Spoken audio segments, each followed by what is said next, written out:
बिहार जिंदाबाद। नेता प्रतिपक्ष कांग्रेस नेता गंधवानी से विधायक उमंग सिंघारजे का एक बयान चर्चा का विषय है। उस बयान में कहा गया है कि आदिवासी हिंदू नहीं है। जैसे ही उन्होंने ये बयान दिया, पूरे तमाम आदिवासी गुलाम मानसिकता की आज भाजपा आरएसएस के लोग जो कई सालों से गुफा में घुसे थे, भले किसी आदिवासी महिला को नंगा करके घुमाए, पर कोई भी उसके बारे में प्रतिक्रिया नहीं दे रहे थे। वो मुर्दा सभी उस बयान से जिंदा हो गए और ये बोलने लग गए कि उमंग सिंघारजे ने गलत बोला है, आदिवासी तो हिंदू है। तो अभी मैं बैतूल सांसद दुर्गा प्रसाद उइके का भी बयान देखा, हमारे क्षेत्र की खुशलाल राठौर का भी बयान देखा, एक राजू सोलंकी का भी बयान देखा। तमाम बीजेपी के नेता जो खास करके आदिवासी, उन्हें आदिवासी की जमीन छीने, उनका हक अधिकार खत्म हो, उससे कोई मतलब नहीं। लेकिन एक बयान से, उमंग सिंघारजे के बयान से इसे तिलमिला गए कि कुत्ते की तरह भौंकने लग गए। मैं ज्यादा कुछ नहीं बोलना चाहता हूं, लेकिन उस बयान पर क्या इनके पास एक कोई एविडेंस है? एक कोई साथी का बयान आया था कि सदियों से आदिवासी हिंदू है, सदियों से, सैकड़ों वर्षों से। तो मैंने भी सोचा कि यार कहीं ना कहीं सब चीज को खंगाला, इतिहास में गया तो 1871 से लगाकर 1951 तक आदिवासियों को अलग जनगणना हुई। तो ये गुलाम मानसिकता के गुलाम आदिवासी कैसे बोल रहे कि आदिवासी हिंदू है? जब 1871 से लगाकर 1951 तक जनगणना में अलग आदिवासियों का धर्म कोड था।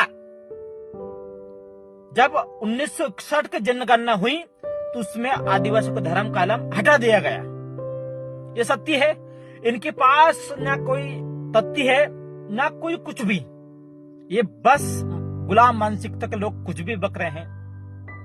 जो उमंग सिंघारजे ने बयान दिया है, हमें गर्व है। मैं किसी पार्टी का सदस्य नहीं हूं, पहली बात। दूसरी बात, हम विचारधारा का समर्थन करते, किसी पार्टी का समर्थन नहीं करते। लेकिन भाजपा आरएसएस आदिवासियों की पहचान खत्म करने में लगी है और कुछ टिकट के चक्कर में हमारे लोग भी गुलाम अंधभक्त बने बैठे हैं कि यार हम ये बयान देंगे तो कहीं न कहीं हमें टिकट खरीदने पड़ जाएगी। लेकिन ये भूल जाते हैं कि हम आदिवासी रिजर्व सीट से चुनाव लड़े हैं और चुनाव जीतकर विधायक संसद बने हैं। ये इस बात को भूल जाते हैं। तो मैं स्पष्ट करना चाहता हूं, और हमें गर्व है उमंग सिंघारजे पर। मैं किसी नेता का समर्थन भी नहीं करता, न किसी पार्टी का समर्थन करता, लेकिन मैं विचारों का समर्थन करता हूं और हमेशा से किसी व्यक्ति विशेष के पीछे नहीं भागने के बजाय विचारों का समर्थन करना चाहिए, इसमें मैं मानता हूं। और साथ में हिंदू अधिनियम 1995 भी आदिवासियों पर लागू नहीं होता। 5 जनवरी 2011 सुप्रीम कोर्ट का स्पष्ट जजमेंट है कि 8% आदिवासी इस देश के मूल निवासी है, बाकी लोग बाहरी हैं। ये स्पष्ट तरीके से सुप्रीम कोर्ट ने माना। हम धर्म पूर्वी लोग हैं। इस बात को आरएसएस को और भाजपा के लोगों को बताना चाहता हूं। 2016 में मुझ पर एक मुकदमा हुआ और मुकदमा हुआ आज से लगभग 9 साल पहले। मैंने भी यही बयान दिया था कि जो भी नेता है आदिवासी हिंदू साबित करने में लगे हैं, मैं खुले मंच में आने के लिए डिबेट करने के लिए तैयार हूं और आज भी खुले मंच में डिबेट करने के लिए तैयार हूं। जो भी सामने आए और तथ्य के साथ हम लोग बात करते। हवा में तारे गोबर खाके, गोबर मानसिकता में भर के बोलने वाले लोग नहीं। हम तथ्य के साथ बात करते हैं। तो हम मेरे ऊपर 2016 में एक FIR हुई, उसमें एक जमरे करके हमारा साथी, हमारे समाज का, आदिवासी समाज का व्यक्ति ने बोला कि आदिवासी हिंदू है और आमदो आदिवासियों को तोड़ने में लगा है। मेरे ऊपर FIR की गई, मुझे थाना में भी बुलाया गया, लेकिन हम, मेरे साथी, मेरा आदरणीय रंजीत दादा, बेर सिंह डाबर, सभी लोग साथ में, अनिता दीदी, सीमा सलाम, काफी लोग 2016 में हम लोग गए। तो हम लोगों ने तथ्य दिया थाने वाले TI से लगाकर, फिर हम SP ऑफिस गए, तो SP साहब ने भी वकीलों को भी बुलाया, हमने पूरे एविडेंस दिए और SP साहब ने ये माना कि आदिवासी हिंदू नहीं है, इनका अलग धर्म है, ये प्रकृति पूजने वाला है, हिंदू धर्म से अलग इनके एक अलग व्यवस्था है, हम किसी भी धर्म का आलोचना नहीं करना चाहते, लेकिन ये जो हिंदू धर्म के साथ जोड़ना कहीं न कहीं आदिवासी समाज को गर्दन में तलवार रखने वाली स्थिति है। अगर जिस दिन ये आदिवासी हिंदू बन गए, उस दिन तुम्हारा आदिवासी प्रमाण पत्र खत्म हो जाएगा और तुम कहीं नहीं बेचेगे।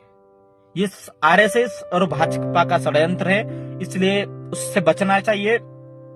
और ये पहले तो विश्व आदिवासी दिवस के भी विरोध करते थे, लेकिन एक दिन एक बात याद रखो, एक जो आज ये भाजपा का गुलाम, गोबर अंधभक्त आदिवासी गुलाम लोग जो बोल रहे हैं कि आदिवासी हिंदू है, यही लोग एक दिन देखना ये बोलेंगे गर्व से कि हम आदिवासी हैं, इस देश के मूल निवासी हैं। तो ज्यादा कुछ नहीं कहूंगा। जोहार, जिंदाबाद। और हमें कुछ दिन पहले राजकुमार रोतन जी ने भी बयान दिया, और ये 8वीं 5वीं फेल व्यक्ति गुलाम, BJP RSS के आदिवासी गुलाम, उन्हें लगता है कि हम बहुत बड़े हैं, तो ठीक है, लेकिन हवा में तीर चलाने से कुछ नहीं होगा। हम तथ्य के साथ बात करते हैं, मैंने सब जानकारी दी है, और कोई अगर मेरे साथ भी डिबेट करना चाहते, मेरे पास पूरा डॉक्यूमेंट्स रखे हैं, हम खुले मंच में डिबेट करने के लिए तैयार हैं। जोहार।